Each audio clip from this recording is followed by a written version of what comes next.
Your Excellency, my friend राष्ट्रपति Putin, Bharat और रूस बिजनेस के सभी लीडर्स, देवी और सज्जनों, नमस्कार।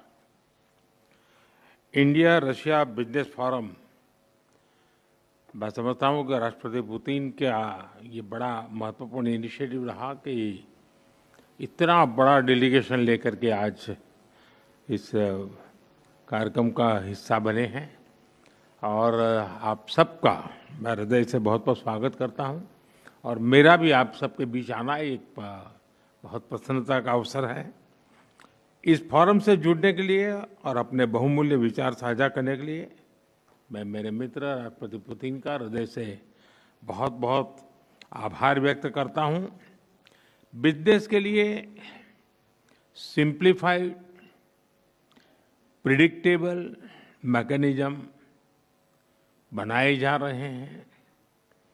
भारत और यूरेशियन इकोनॉमिक यूनियन के बीच एफटीए पर चर्चा शुरू हो गई है और साथियों, हम अलग अलग विषयों को लेकर के भी, जैसा अभी पीयूष जी ने उल्लेख किया था और जैसा राष्ट्रपति जी ने जो संभावनाओं का वर्णन किया है, उसे देखते हुए हम बहुत कम समय में बहुत बड़े लक्ष्य हासिल कर सकते हैं।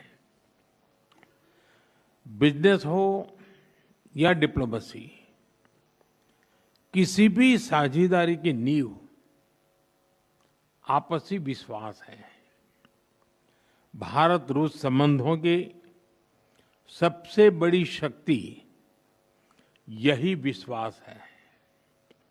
यह हमारे साझे प्रयासों को दिशा भी देता है और गति भी देता है। यही वह लॉन्च पैड है जो हमें नए सपनों, नई आकांक्षाओं की उड़ान भरने के लिए प्रेरित करता है। पिछले वर्ष राष्ट्रपति पुतिन और मैंने 2030 तक द्विपक्षीय व्यापार को $100 बिलियन का उस लक्ष्य को पार करने का हमने निर्धार किया था। लेकिन कल से मेरी जो राष्ट्रपति पुतिन से बात हो रही है और जिस प्रकार के पोटेंशियल नजर आ रहे हैं, मुझे नहीं लगता कि हमें 2030 तक इंतजार करना पड़ेगा। ये मैं साफ देख रहा हूं। हम उस लक्ष्य को समय से पहला पूरा करने के संकल्प के साथ आगे बढ़ रहे हैं और मेरा विश्वास बढ़ रहा है। टैरिफ और नॉन टैरिफ बैरियर्स को कम किया जा रहा है, लेकिन साथियों, इन प्रयासों की असली शक्ति आप जैसे बिजनेस लीडर्स हैं। आपकी ऊर्जा, आपका इनोवेशन और आपका एम्बिशन, यही हमारे संयुक्त भविष्य को आकार देते हैं। फ्रेंड, पिछले 11 वर्षों में भारत में जिस स्पीड और स्केल के साथ हमने बदलाव किए हैं, वह अभूतपूर्व हैं। रिफॉर्म, परफॉर्म एंड ट्रांसफॉर्म, इस सिद्धांत पर चलते हुए भारत तेजी से विश्व की तीसरी सबसे बड़ी इकोनॉमी बनने की और आगे बढ़ रहा है।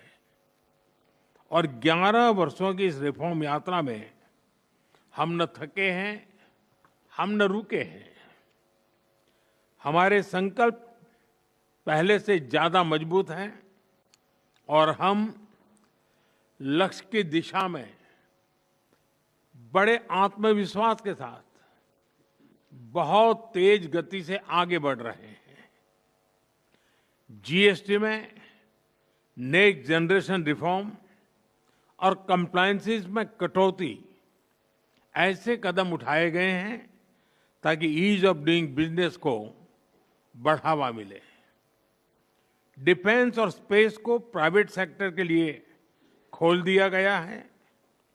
इससे इन सेक्टर्स में नए अवसर बने हैं। अब हम सिविल न्यूक्लियर सेक्टर में भी नई संभावनाओं के द्वार खोलने जा रहे हैं। ये केवल एडमिनिस्ट्रेटिव रिफॉर्म नहीं, बल्कि माइंडसेट रिफॉर्म्स हैं। इन रिफॉर्म्स के पीछे एक ही संकल्प है, विकसित भारत। फ्रेंड्स, कल और आज आपके बीच बहुत ही उपयोगी और सार्थक चर्चाएं हुई हैं।